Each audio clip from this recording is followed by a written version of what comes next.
નમસ્કાર, જય માતાજી મિત્રો। આજે ફરીવાર હું તમને અમારું ગામ એટલે કે ચોટિયા ગામનો શ્રી ચામુંડા માતાજીનો પાટોત્સવ 2024નો નજારો બતાવવા જઈ રહ્યો છું।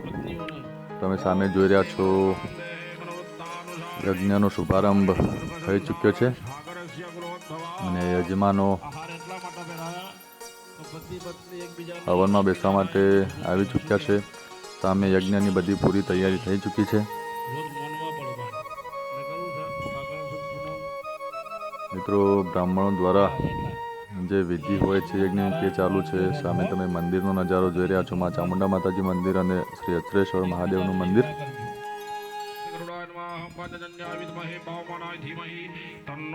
મિત્રો, બહુ જ દરેક વખતની જેમ આજે પણ બહુ જ સુંદર આયોજન કરવામાં આવ્યું છે।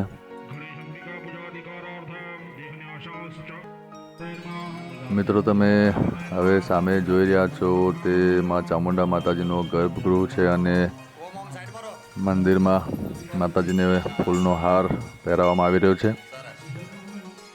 માતાજીની મૂર્તિ બહુ જ અલૌકિક અને સુંદર છે।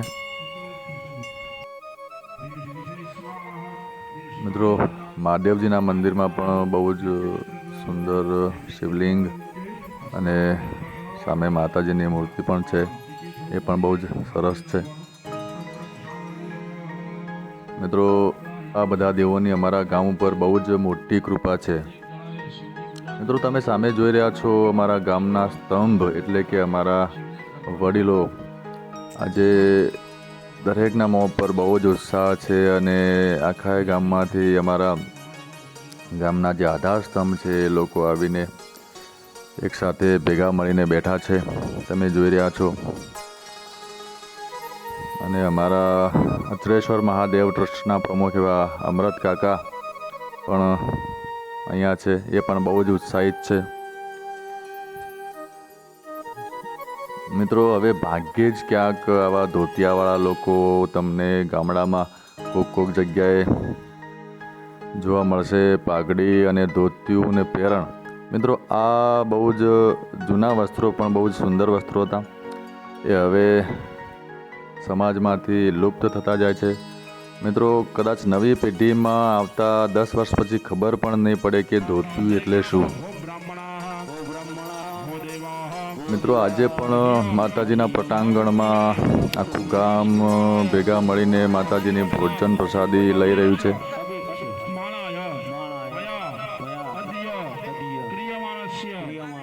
આજે પણ લોકોમાં બહુ જ ઉત્સાહ દેખાઈ રહ્યો છે।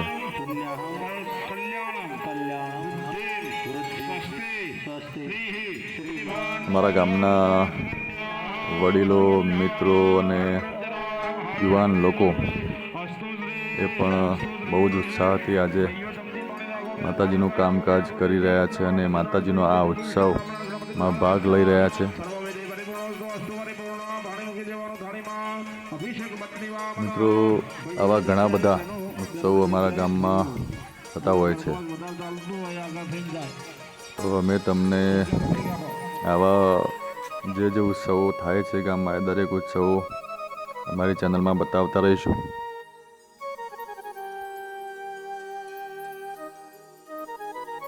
અમારા અચરેશ્વર ટ્રસ્ટના ટ્રસ્ટીશ્રીઓ બેઠેલા દેખાઈ રહ્યા છે। અમારા પૂર્વ સરપંચ શ્રી જીવરાજભાઈ દેસાઈ સાહેબ,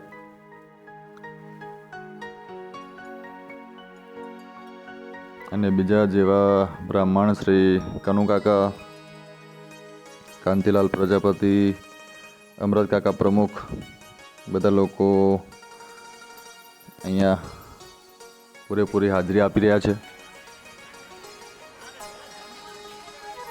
અને હવે ગામમાંથી લોકો ભોજન પ્રસાદી લેવા માટે પધારી રહ્યા છે। મિત્રો, તમે સામે જોઈ રહ્યા છો અમારા ગામનો વડલો ઘેઘોર એટલે જેની છત્રછાયામાં હાલ જે બધા લોકો છે એમની નજરો સામે મોટા થઈ ચૂક્યા છે એવા અમારા રોમાબા પ્રજાપતિ મંદિરમાં પધારી રહ્યા છે। મિત્રો, એમની ઉંમર 106 વર્ષે પહોંચી છે, છતાં પણ અત્યારે દરરોજ 1 કિલોમીટર ચાલે છે। એટલી જોરદાર એમનામાં હજી પણ તાકાત અને એમનું શરીર સ્વસ્થ છે. મિત્રો, તમે સામે જોઈ રહ્યા છો, યુવાનોમાં બહુ જ જોરદાર ઉત્સાહ છે. જો કેટલા ખિલખિલાટ અને ઉત્સાહથી અમારા રોમાપા મંદિરમાં પધાર્યા છે. સામે યુવાન મિત્રો ભોજન પ્રસાદી લઈ રહ્યા છે. મહિલાઓ પણ ભોજન પ્રસાદી લઈ રહી છે.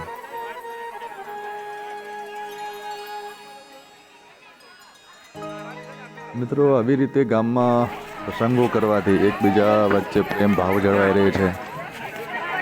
એકબીજા પ્રત્યે આદર ભાવ જળવાઈ રહે છે, મિત્રતા જળવાઈ રહે છે અને ભાઈચારો જળવાઈ રહે છે. તો મિત્રો, આવા જ પ્રસંગો બધા ગામોમાં અચૂકથી થવા જોઈએ, તો આખું ગામ એક સંપ થઈને રહે.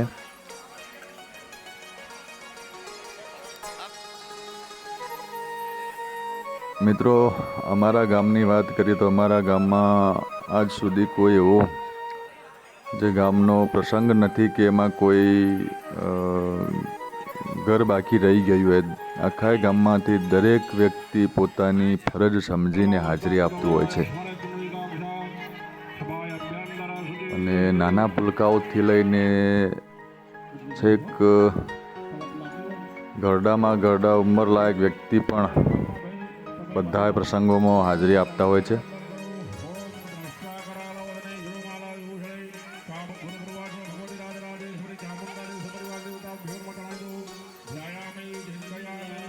મિત્રો, આવા જ તમને સુંદર વિડીયો અને તમને ગમતું કામકાજ અમે અમારી ચેનલમાં બતાવતા રહીશું. તો અમને દર વખતની જેમ ફરીથી પણ કહું છું કે ફૂલ સપોર્ટ કરતા રહેશો અને અમારી ચેનલને લાઇક, શેર અને સબસ્ક્રાઈબ કરતા રહેજો, એવી મારી નમ્ર વિનંતી છે.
મિત્રો, હવે યજ્ઞ પૂર્ણાહુતિ તરફ આગળ વધી રહ્યો છે. સામે તમે જોઈ રહ્યા છો, જે પહેલાંના જમાનામાં લોકો પશુ બલિ આપીને યજ્ઞની પૂર્ણાહુતિ કરતા હતા, તો આજે એની જગ્યાએ કોળું વધેરીને માતાજીને અર્પણ કરવામાં આવે છે પશુ બલિની જગ્યાએ. તો આ પણ એક સારી બાબત છે. મિત્રો તમે જોઈ રહ્યા છો હવે યજ્ઞની પૂર્ણાહુતિ થવા જઈ રહી છે. હવનમાં શ્રીફળ હોમવાની તૈયારી છે.